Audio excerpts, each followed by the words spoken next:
Disclaimer. If you're easily butthurt, I advise you to click off of this video and save your brain cells. Anyway, I know this is like my 100th unpopular opinions video, but a girl's gotta get views somehow. Let's start.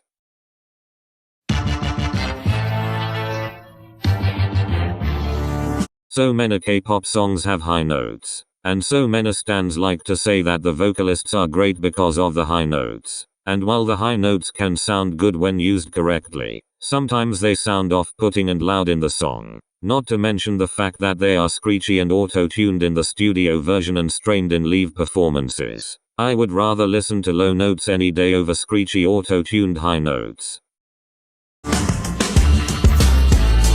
I think that not having a bias in a group is completely okay. I think liking a group as a whole is okay as well without having to pick a favorite member. In the case of NCT or other groups with a larger amount of people, it's pretty normal to keep changing your bias or not having one in the first place. With so many people in a group, and so many personalities, it's hard. I'm not sure if this is called over-biasing, but sometimes it's tough choosing a bias. Because once you've chosen a bias, you get bias wrecked by the other members. I've never understood the importance of a bias either. Like, what if I like a different member on a different day? Do I have to be loyal to my bias? Someone please explain in the comments, cause I'm done.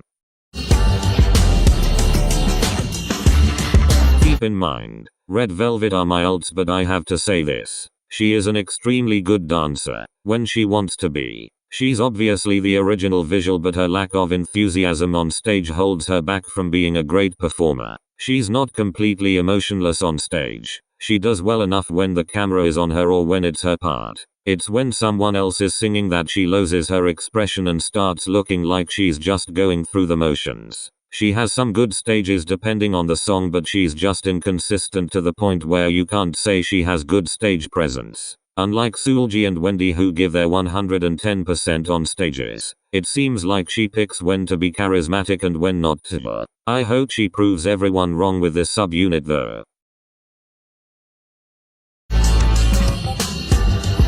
I honestly don't think SM will debut a new boy group, at least not until NCT enlists, which is in a while.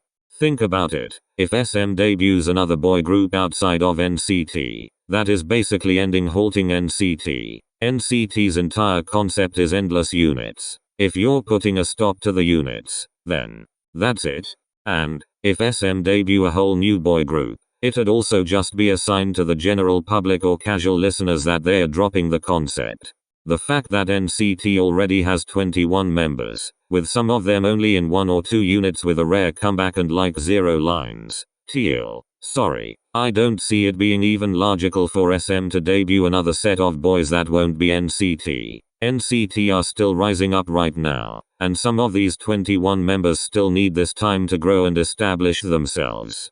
Debuting another whole new boy group would just be cruel because the rookies will need more attention if they're a group of only like 5-9 members. I don't think SM is that dumb, tbh. When I think of Soti, I think of a song that defined the year of K-pop. A song that everyone sings, and knows the key dance to. A song that even a new fan would hear about even after a short time in the community. Like back when TT released and everyone knew the iconic dance. No song so far has shown that for me. Last year, personally, it was Fancy. I thought it was going to be Wannabe with the hook and shoulder dance, but that died out in March. On is probably going to win, but most likely without reason. I haven't heard anyone outside of ARMYs talking about how much they like it. Hopefully Blackpink's release this year is a bop. More and More doesn't really scream song of the year for me. Maybe any song by Zico may win, but let's see.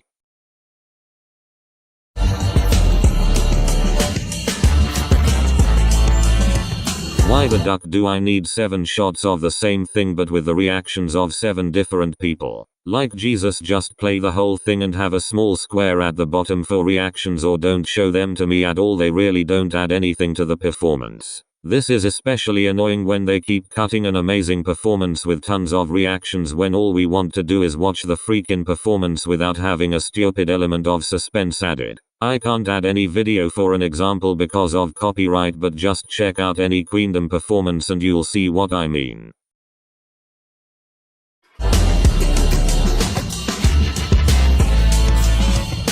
think boy groups' dances focus more on chest popping, jumping and throwing their arms around to make them look more difficult and like there is a lot going on, but if you look from an unbiased perspective, boy groups and girl groups' dances tend to have the same level of difficulty. I don't think this is a bad thing, and I don't mean to be rude or deny boy groups' hard work.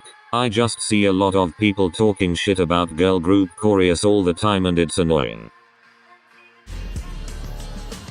I always like to hear from y'all, so comment any other opinions you have, or if you disagree with any of mine, which is totally fine. Have a great day and stay safe.